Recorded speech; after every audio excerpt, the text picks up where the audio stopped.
The largest passenger plane ever built is being dragged into the desert and cut apart for scrap. Air France killed its entire fleet 2 years early. Singapore Airlines scrapped one after just 10 years in service. Malaysia Airlines couldn't give theirs away, and behind every quiet retirement sits a number so brutal that airlines refuse to say it out loud.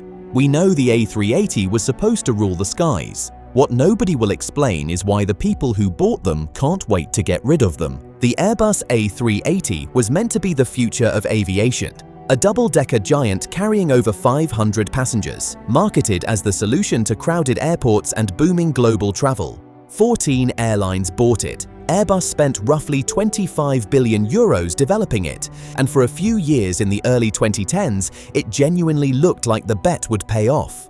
Then something shifted. Quietly, without press releases or farewell tours, airlines started parking their A380s in the desert. Some were barely a decade old. Some had just finished expensive overhauls. And the reasons carriers gave publicly – pandemic, fleet renewal, strategic realignment – they were all technically true and almost entirely misleading. Because the real story isn't about one crisis, it's about a math problem airlines have been losing for over a decade. And it starts with the engines. To understand why the A380 is dying, you have to go back to 2007 when the first one entered service with Singapore Airlines.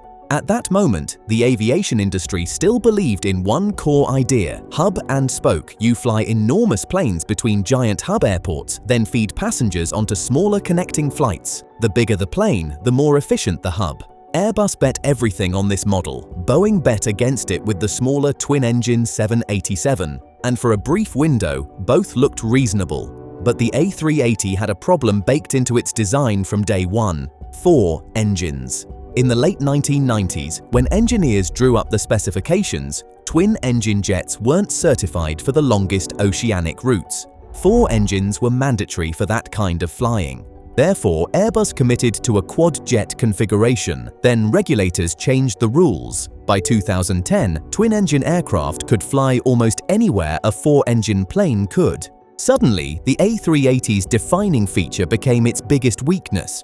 Every hour in the air meant burning fuel through 4 massive turbofans instead of 2. Every maintenance cycle meant 4 engine overhauls instead of 2. Every spare part inventory doubled. But airlines had already signed the contracts, the planes were already being built, and nobody wanted to admit that the future had moved somewhere else. Then the fuel prices started climbing. When oil hit $100 a barrel in 2011, the A380's economics cracked open in public. A fully loaded A380 burns roughly 320,000 litres of fuel on a long-haul flight. A Boeing 787 on the same route burns less than half that. Per seat, the A380 was 20 to 25% more expensive to operate than modern twin jets. That gap sounds small until you multiply it across hundreds of flights per year. Emirates could absorb the cost because Dubai's hub model was built around the aircraft. Nobody else could. Singapore Airlines did the math first. In 2017, they retired their very first A380, an aircraft barely 10 years old, putting it on a path to a French scrapyard just 2 years later. Meanwhile, another retired Singapore A380 went to a Portuguese leasing company called Flite, which flew it briefly before giving up entirely. A jet that cost over $400 million new was worth more in pieces than whole. Then, Air France looked at the numbers. Their A380s needed expensive cabin refurbishments and full D-check maintenance overhauls costing up to $40 million per aircraft. Therefore, in May 2020, they announced immediate retirement of the entire fleet. Not a graceful wind down, not a farewell tour, just gone. Lufthansa followed, selling 6 aircraft back to Airbus in a deal so quiet most industry journalists missed it. But the fuel bill wasn't even the worst part. The maintenance economics are where the A380 truly falls apart. Every commercial aircraft has to go through heavy maintenance checks at regular intervals. For a twin jet, a full D-check can take roughly 1 month and cost millions of dollars. For an A380, the required heavy maintenance combined with full cabin overhauls can keep the plane grounded for up to 2 months and cost upwards of $30 to $40 million. The aircraft is so large that only specialized hangars can accommodate it, and only a handful of facilities worldwide are certified to perform the work. That means when maintenance comes due, the plane has to fly empty to a specific location, sit on the ground for 8 weeks, and then fly empty back. No revenue, just costs. Multiply that by 4 engines requiring their own overhaul schedules. Multiply by the specialized crews required. Multiply by the unique spare parts that no other aircraft in the fleet can use. And for airlines, the calculation became impossible to justify.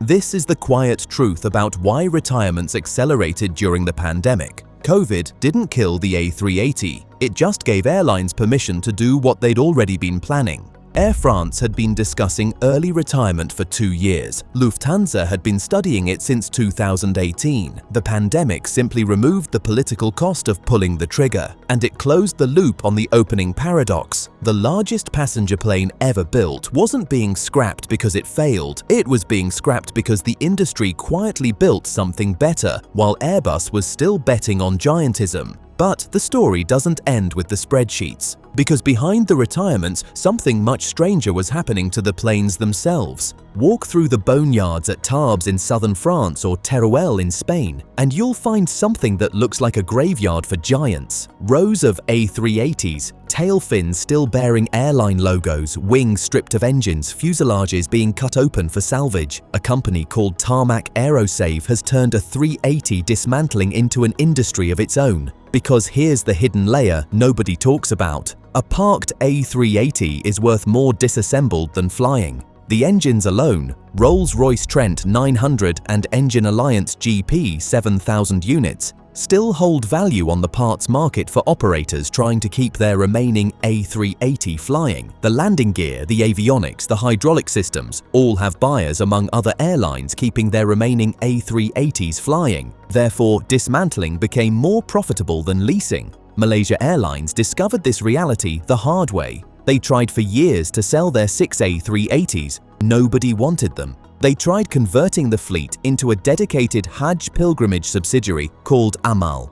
The project struggled. Eventually, most of the fleet was grounded permanently. A brand new aircraft type that Malaysia Airlines had committed billions to acquire was now a financial burden they couldn't offload at any price. And this is where the second cycle of the story begins. Because while airlines were quietly dismantling their A380s, the aircraft wasn't dying alone, it was taking an entire aviation philosophy with it. The hub and spoke model that justified the A380's existence was collapsing in slow motion. And the plane's retirement isn't the cause of that collapse, it's the symptom of something much bigger, a fundamental restructuring of how global aviation actually works. Then the second wave hit. Between 2022 and 2024, airlines that had reactivated their A380s during the post-pandemic travel surge started announcing retirement timelines all over again. Qantas confirmed their A380s would be phased out by around 2032. British Airways signaled their fleet would follow a similar path. Even Lufthansa, which had publicly reversed its retirement decision and pulled a 380s out of desert storage in 2023, made it clear this was a temporary measure while they waited for new Boeing 777X deliveries. The reactivations weren't a vote of confidence, they were a stopgap. And the reason exposes the deeper problem. The aviation industry is running out of people willing to maintain these aircraft. Specialized A380 engineers are retiring. Training new ones for a dying aircraft type makes no economic sense. Therefore, the labor pool shrinks every year. Parts suppliers are scaling down production lines. Airbus ended manufacturing in 2021, which means every component ever needed for an A380 either exists today or has to be custom fabricated at enormous cost. Rolls-Royce has announced it will continue supporting the Trent 900 engines, but support doesn't mean cheap. It means available. There's a difference. Then there's the airport problem. Only certain airports have the gates, the reinforced taxiways, and the double jet bridges required to handle an A380. As airlines retire the aircraft, airports are quietly repurposing those gates for smaller, more flexible jets. Heathrow, Frankfurt, Dubai, Singapore all still support A380 operations, but the infrastructure economics are shifting. An A380 gate that sits empty half the day generates less revenue than a 787 gate that turns over 4 times in the same window. Therefore, airports are losing incentive to maintain A380-specific facilities. And this is where it all comes apart, because an aircraft that can only land at certain airports maintained by a shrinking pool of specialists using parts that get more expensive every year isn't an aircraft with a future. It's an aircraft waiting for its last flight. So here's what airlines aren't telling you. The retirements aren't about the A380 being a bad plane. By almost every metric passengers care about, comfort, quietness, smoothness, the A380 is the best commercial aircraft ever built. Pilots love flying it. Passengers request it specifically. Aviation enthusiasts travel hundreds of miles just to see one takeoff. The retirements are about something colder. The A380 was designed for a world that stopped existing around 2013, a world where airports couldn't expand, where twin jets weren't certified for the most extreme oceanic routes, where fuel was cheap, and where airlines believed the future belonged to bigger, not smarter. Every one of those assumptions has reversed, and because airlines are businesses, not museums, they're doing the thing businesses do when the math stops working. They're writing the obituary quietly, in maintenance schedules and fleet planning documents rather than press releases. Emirates will keep flying theirs into the 2040s because Dubai's entire hub strategy depends on it. A handful of other carriers will keep a few airborne for prestige routes, but the broader fleet, the 251 aircraft that Airbus delivered at such enormous cost, will slowly vanish, some scrapped for parts, some sitting in the desert until nobody can justify maintaining them anymore. And the detail nobody wants to acknowledge, the part that makes this whole story genuinely strange, is what happens to the one question airlines refuse to answer. Who's actually going to replace them when even Emirates finally walks away?